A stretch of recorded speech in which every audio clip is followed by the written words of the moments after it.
Alexandre Cloutier, président de l'Université du Québec. Alexandre, bonjour.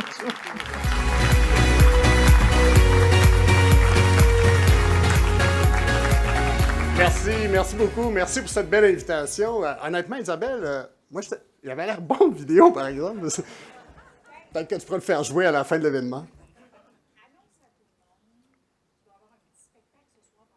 Ah, spectacle ce soir durant le cocktail qu'Isabelle me dit. Alors, ça sera notre surprise déjà annoncée.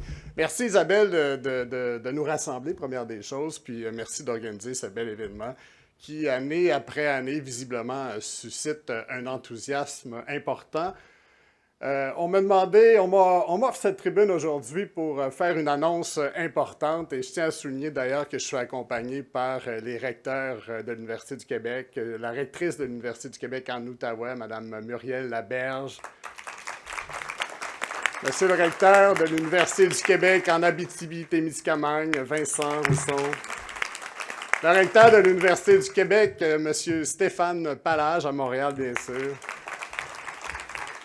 et notre collègue de Trois-Rivières, Christian Blanchette de l'Université du Québec à Trois-Rivières. Alors, je suis ici aujourd'hui pour vous annoncer que l'Université du Québec vient de conclure une entente avec le gouvernement du Québec, une entente financière pour développer un nouveau programme de médecine familiale 100% axé pour le réseau public québécois. Un nouveau modèle. Mais je vous garde un peu en suspens. Permettez-moi d'abord de vous présenter l'Université du Québec. Vous ne pouvez pas comprendre ce qu'est ce nouveau programme de l'Université du Québec sans se souvenir pourquoi l'Université du Québec a été fondée. L'Université du Québec a été fondée en 1968 parce que, essentiellement, les francophones avaient un retard historique pour l'accès à l'université. L'Université du Québec s'est construite petit à petit, mais au moment où on se parle, elle est installée dans plus de 40 municipalités. Ce sont 10 établissements qui travaillent ensemble jour après jour. Et mine de rien, avec ces 100 000 étudiants, les 10 établissements ensemble est devenue la plus importante institution universitaire au Canada. Et on en est très fiers.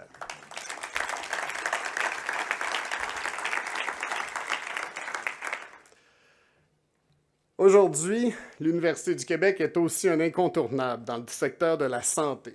Nous formons 17 des 19 professions du secteur de la santé, les soins infirmiers, la psychologie, l'anatomie, la médecine pédiatrique, le travail social, la sexologie, j'en passe bien sûr. Juste l'Université du Québec à Trois-Rivières est la troisième université en importance dans le secteur de la santé.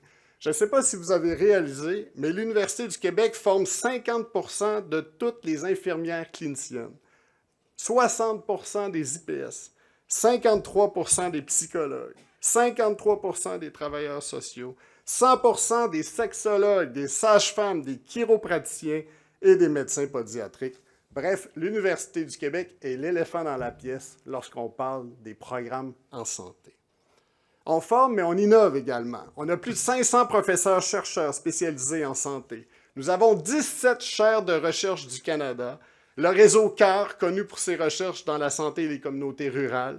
Nous avons le Centre Armand-Frappier, Santé, Biotechnologie de l'INRS, la nouvelle Faculté de sciences de la santé de l'UQAM, le nouvel Institut en santé de l'ETS, de l'École de technologie supérieure, le Centre de santé durable de l'UQAC, le nouveau pôle en innovation mené par notre collègue de l'UQO, et la vingtaine de cliniques universitaires, dont celle de l'Université du Québec en Abitibi-Témiscamingue, qui offre des lieux de stage tout en assurant des services directs à la population.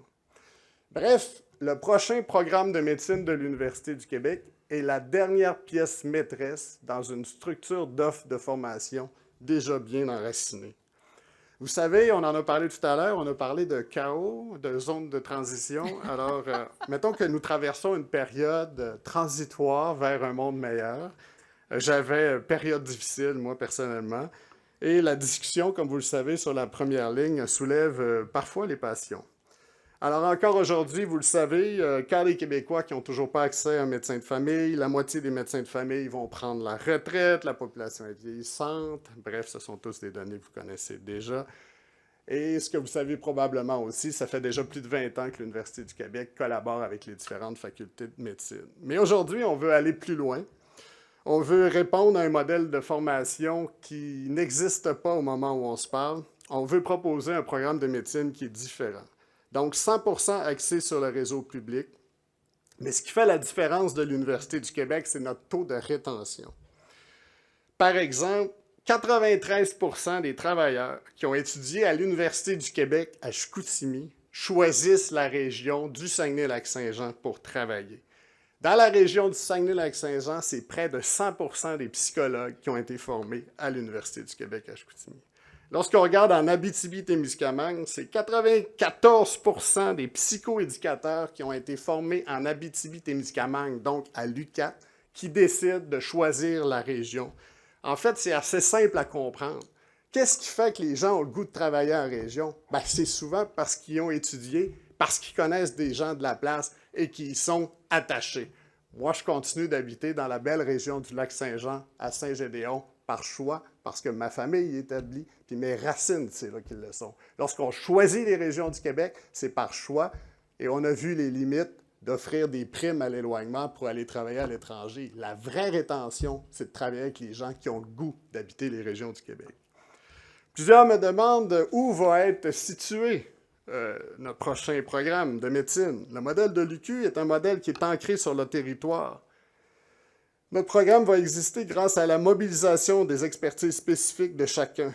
Les étudiants vont s'inscrire directement dans leur université d'attache. Ils sont donc inscrits ici, à l'Université du Québec à Montréal. Ils sont inscrits en Outaouais, à Rimouski. Bref, partout, l'Université du Québec est déjà bien implantée. En plus des cours enseignés directement sur les campus, certains cours spécialisés comme la physiologie pourront bien sûr être dispensés en comodal. Notre nouveau programme de médecine axé sur la médecine familiale sera basé sur 5 piliers forts. Communautaire, pour que nos médecins soient enracinés dans leur milieu et encouragés à s'impliquer. Durable, en mettant la prévention au cœur de la formation. Humaine, centrée sur les usagers mal desservis et les populations les plus vulnérables. Collaborative, en misant bien sûr sur l'ensemble des professions de la santé. Et comme je le disais tout à l'heure, nous formons déjà 17 des 19 professions, donc ça sera complémentaire à notre offre actuelle. Et efficience, en mobilisant les nouvelles technologies, particulièrement celles liées à l'intelligence artificielle. Il y a pratiquement 2 ans, notre collègue de l'Université du Québec à Montréal lançait dans l'espace public cette importante idée de se doter d'une nouvelle faculté de médecine, nouveau programme de médecine de l'Université du Québec.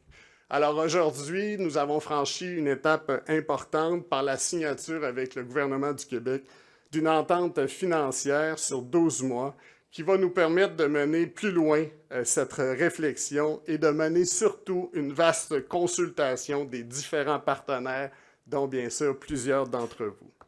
Alors, nous sommes donc officiellement lancés. L'entente est en vigueur depuis vendredi dernier et vous aurez compris que ça marque aussi une étape importante dans l'histoire de l'Université du Québec.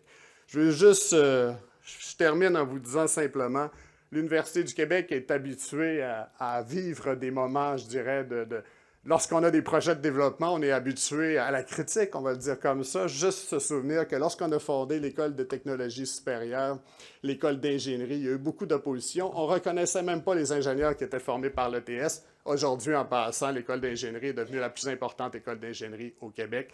Donc, on en est évidemment très fiers. Un modèle qui va s'inspirer de ce qui se fait partout à travers le monde, de mer à travers le monde, dont le modèle du nord de l'Ontario, l'Université McMaster qui offre un programme de médecine en 3 ans, et aussi plusieurs programmes qui sont fort inspirants aux États-Unis. Alors, sur ce, je conclus en vous disant simplement, j'ai besoin de vous.